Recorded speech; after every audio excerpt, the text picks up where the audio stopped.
Pues muy buenas noches y una semana más como nuestro compromiso semanal con la salud. Estamos con nuestros médicos de cabecera, con Antonio Rodríguez Carrión. Antonio, buenas noches. Hola, buenas noches, Curro. El programa ya cerca 104. 104.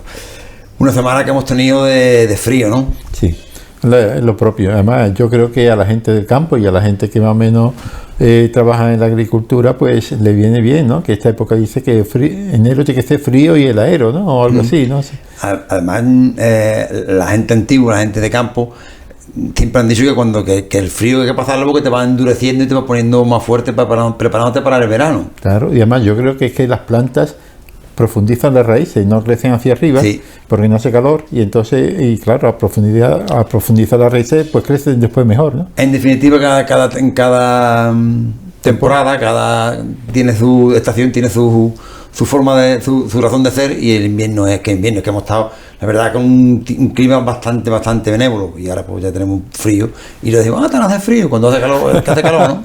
Y si no nos quejaremos de los políticos. Y no nos quejaremos de los políticos, siempre queda el político, ¿no? Siempre queda.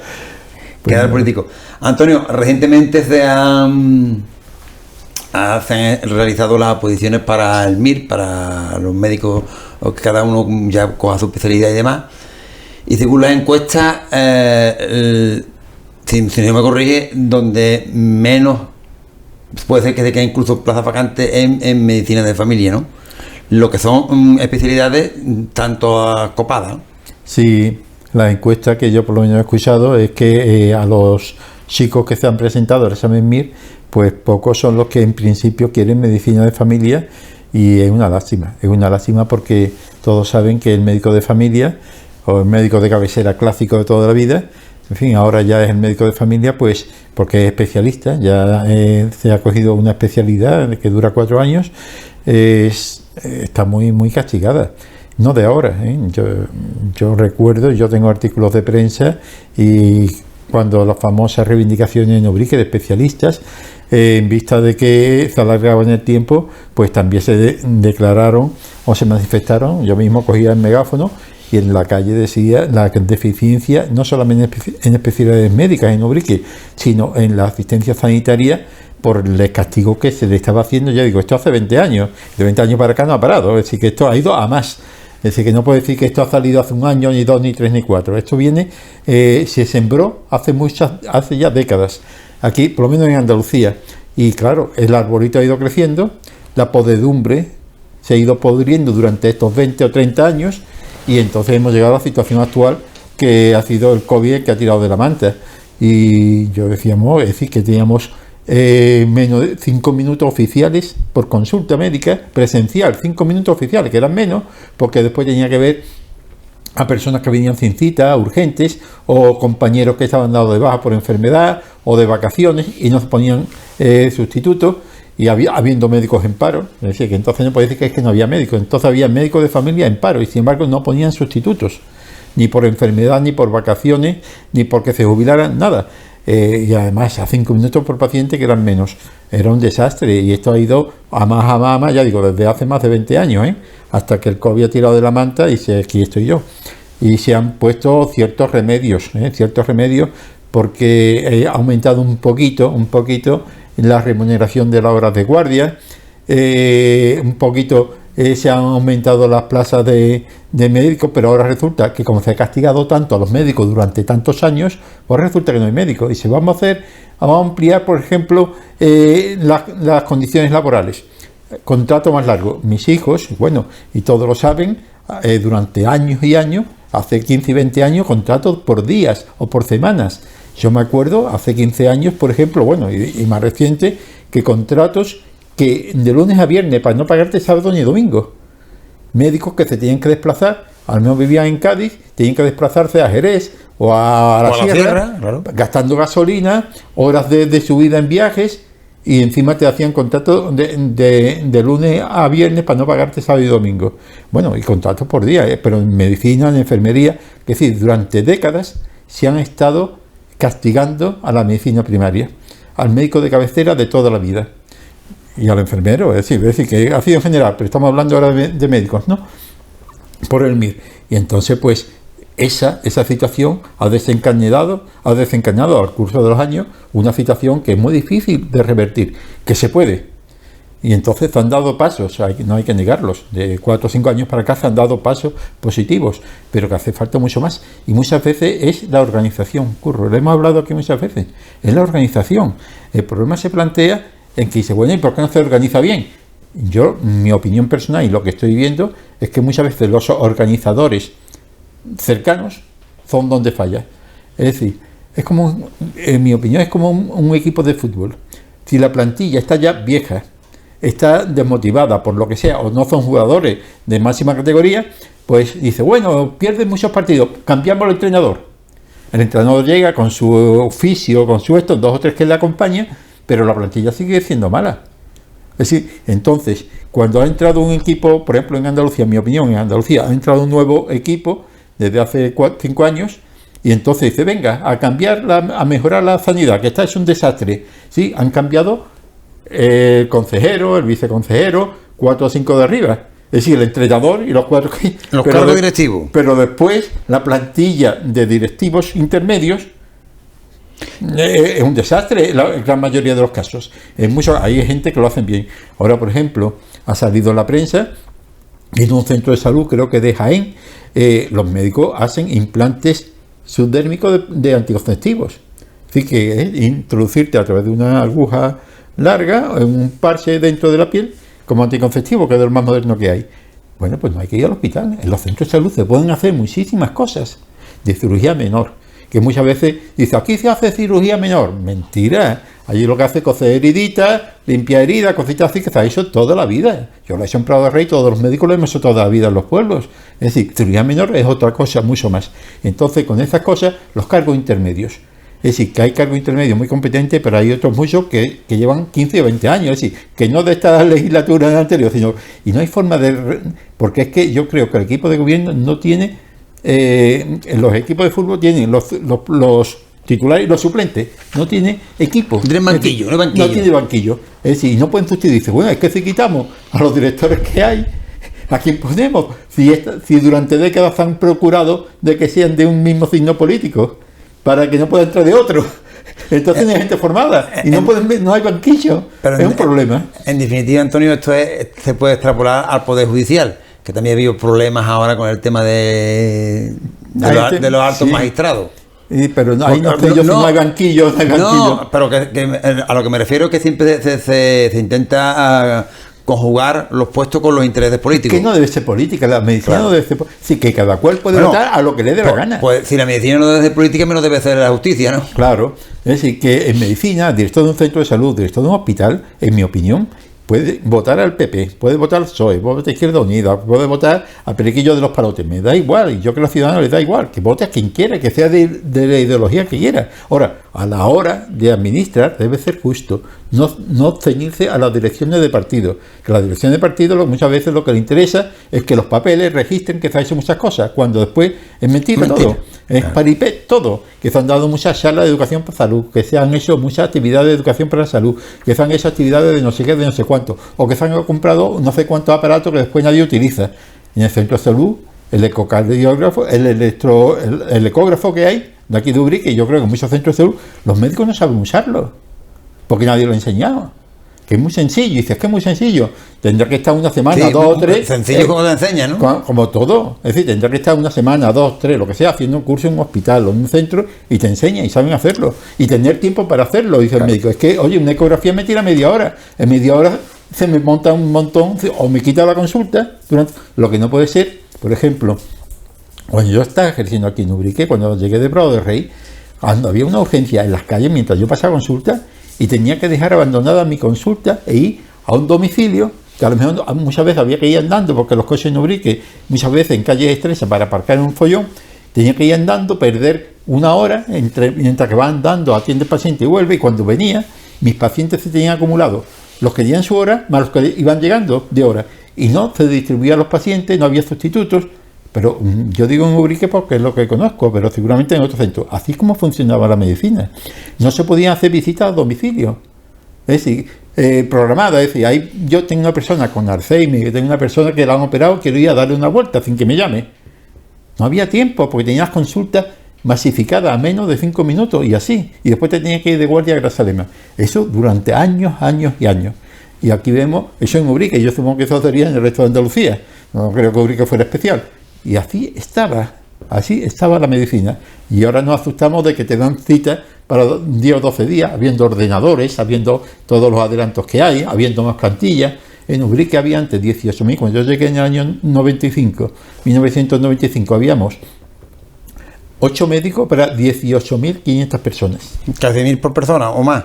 Bueno, éramos 8 médicos para 18.500 personas. Bueno, pues ahora Ubrique ha descendido la población, en vez de 18.000. Perdón, a 2.000, me he equivocado, a 2.000 quedé por médico. Sí, que entonces lo voy a referir. Antes había 18.500 personas, ahora 16.500. Han bajado 2.000. Y sin embargo hay 3 médicos más. Antes éramos 8 y ahora 11. Y además ahora hay ordenadores. Y antes podía y ahora no. Sí, entonces, ¿qué ocurre? Que esto durante ha ido cada vez en picado. Y de 10 o 12 años para acá, o 15, cada vez peor. Es decir, que no es de hace 2 años ni COVID, es que con el COVID es que ha tirado de la manta y no se han repuesto. No se han repuesto porque la gente se han ido. Los médicos ya, y en los pueblos no quiere ir nadie. No quiere ir nadie, a no ser que sea tú de ese pueblo o vivas al lado. Esa es la situación que hay, quizá en Ubrique, quizá en el resto de Andalucía, quizá en el resto de España. Estoy hablando de lo que conozco. De lo que conozco. Y es la situación, cuando veo la prensa, digo, es lo mismo que hacía 15, 20 años. Y que yo estudiaba harto y a otros médicos no eran propietarios, porque otra de la historia que había es que no hubiera oposiciones, ni traslado, ni concurso de traslado, de tal manera que los médicos, la gran mayoría, eran provisionales. Hoy está un mes aquí, otros 2 meses allí, y si te portas mal te manda a un pueblo aislado de otro sitio, de tal manera que tú no podías protestar porque te castigaban. Yo era propietario y podía hablar. Pero así todos me tenían enfilado para que no hablara mucho. Pero yo no me importaba, era propietario. Antonio, callarte a ti es difícil, ¿no, Antonio? Hombre, no, pero te digo, me refiero que cuando ves algo que no te parece bien, siempre lo... Hombre, y siempre uno procura ser prudente. Y además, pero yo siempre hablaba con pruebas. Es decir, yo podía decir que venga una auditoría, nunca decían auditoría porque sabían que se iba a desmontar, o que venga un juez. ¿Para que desmonte el tinglado? Ahora que tú dices de auditoría, Antonio, ¿tú crees que si hubiera una auditoría en los centros de salud que tenemos aquí en la comarca, estarían todos bien? Depende quién haga la auditoría. A mí me han hecho auditoría. No, si tú haces una auditoría de ti para mí mismo, ¿no? Eso no, tienes que ser una persona externa. Es una persona independiente aquí. No, pero te digo una auditoría en condiciones, una auditoría seria, de Sevilla, de los servicios centrales de Sevilla. De donde sea, pero sí. Que no tenga ningún nexo de unión con ningún chanchullo ni nada. No, que no vengan de Cádiz porque estamos en la misma familia, nadie te va a tirar piedra en su propio tejado, claro. Sino que vengan de los servicios especiales que hay en Sevilla de auditoría. Y que autorice la sierra, por ejemplo. A ver si lo que realmente viene en los papeles se corresponde con la realidad. Que dice, la demora media 3 días. Mentira.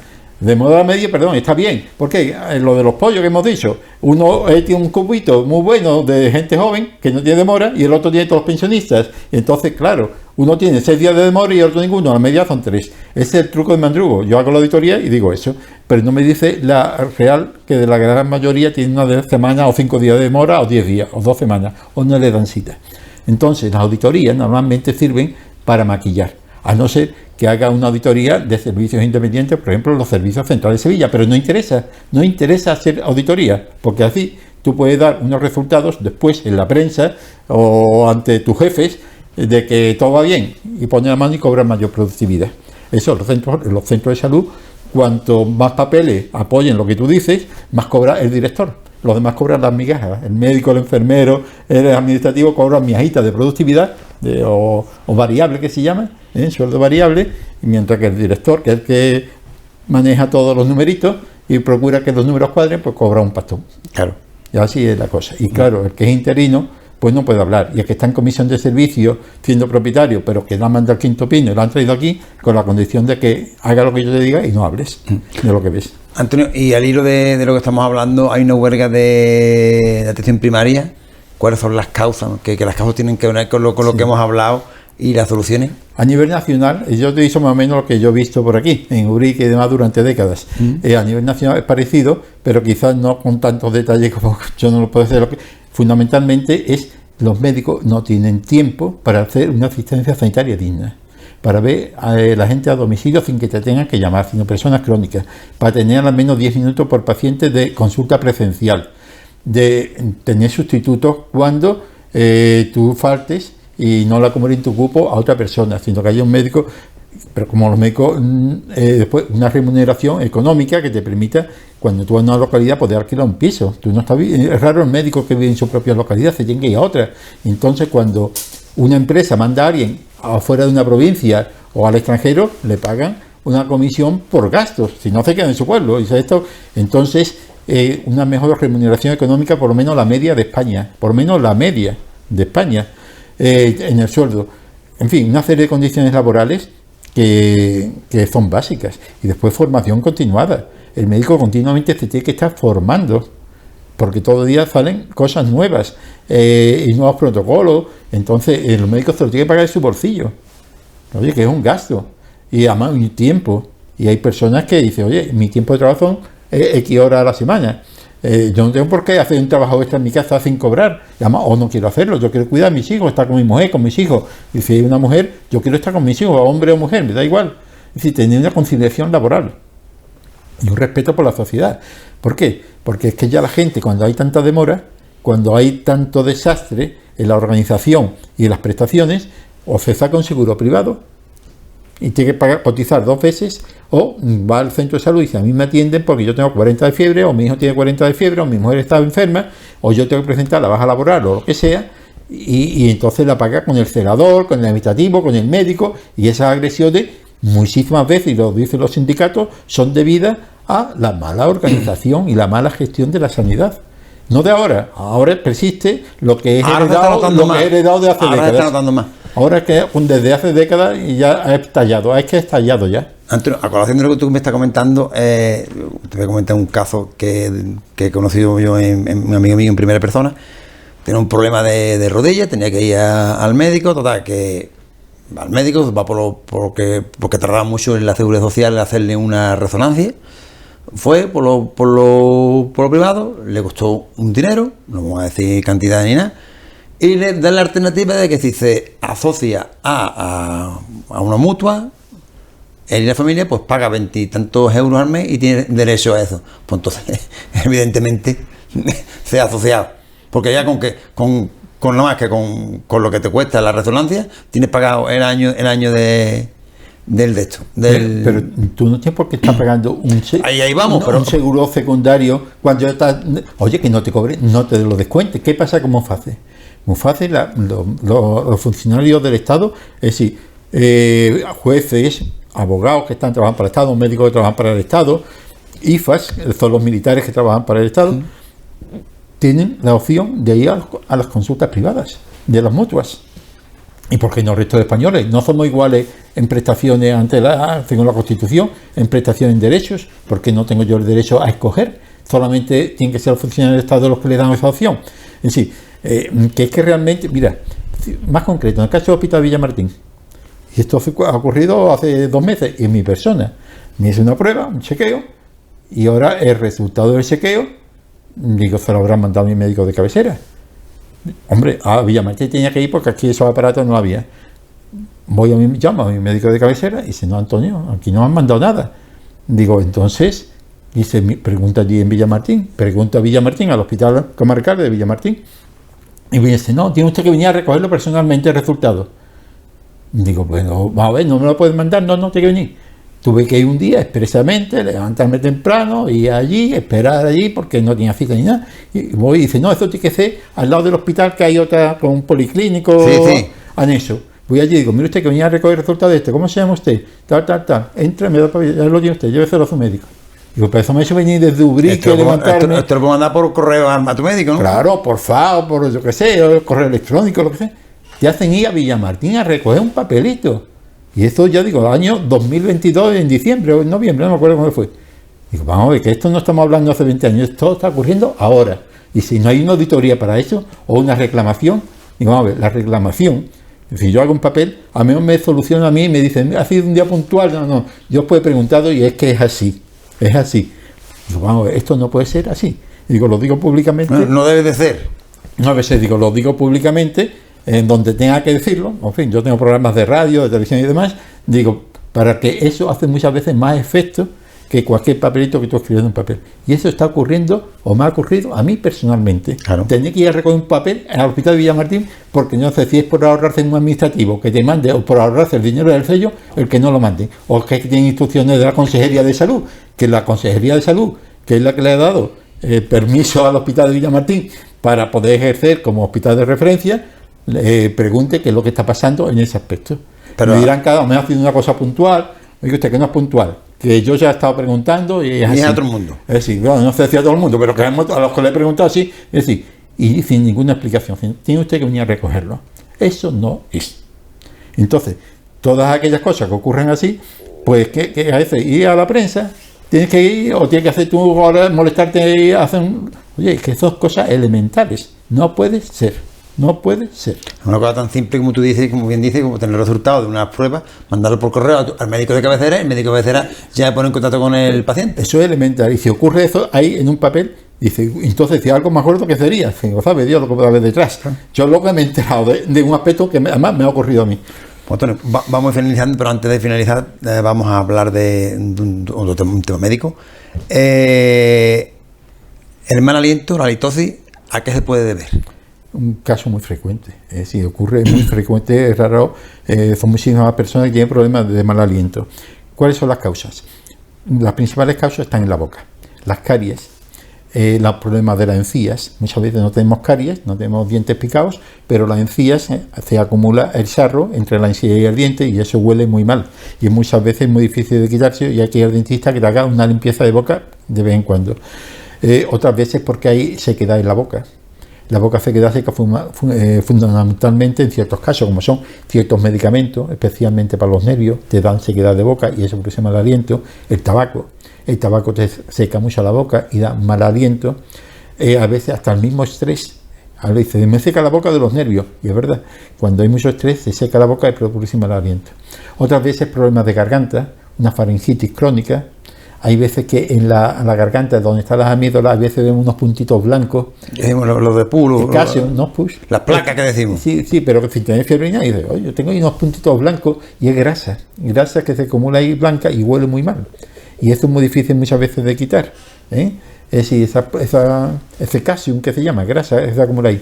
Y otras veces es la hernia de hiato, el estómago, tiene gases de la fermentación y demás y de la digestión y a veces el tubo que va bajando, que es el esófago, cuando llega al estómago se cierra, solamente se abre para dejar pasar la comida o el líquido pero hay a veces que hay una hernia de hiato que se llama o algo parecido y se abre permanentemente esta entrada al estómago, entonces los gases que hay en el estómago vienen y te dan. Y otras veces son los alimentos, por ejemplo el ajo, la cebolla, tienen unos aceites volátiles que huelen. Entonces dice, cuando yo como, pero no es que suba del estómago, al menos tú no tienes hernia ni te sube el aliento del estómago, sino que la sustancia del ajo y de la cebolla pasa a la sangre, de la sangre pasa a los pulmones y tú al respirar, al soltar el aire, es lo que te huele, te sale por la boca el aliento. Es decir, que dice, bueno, es que en el estómago no, viene del aliento, de haber comido ajo o cebolla. No. Son las causas principales. ¿Y eso qué soluciones puede tener? Pues las caries, evitar los problemas de encías. El dentista, ¿no? El dentista que te limpia la boca cada 6 meses, porque hay veces el sarro tú no lo ves, pero está produciendo. El tabaco, es decir, te produce sequedad. Y después los nervios y los fármacos. Si tienes que tomar un fármaco y te seca la eso, pues continuamente toma agüita. Refrescarte, que no haya humedad en la boca. Si son problemas de garganta, del calcium este es más complejo, eso tiene que ser el otorrino que te lo limpie. Y si un problema de estómago, bueno, de hernia de hiato, pues tiene que tomar tratamiento para la hernia de hiato, no hay otro. Antonio, como siempre, el tiempo es oro en televisión. Muchas gracias por tus sabios consejos y nos vemos la semana que viene, ¿no? Pues hasta la próxima semana. Pues muy buenas noches.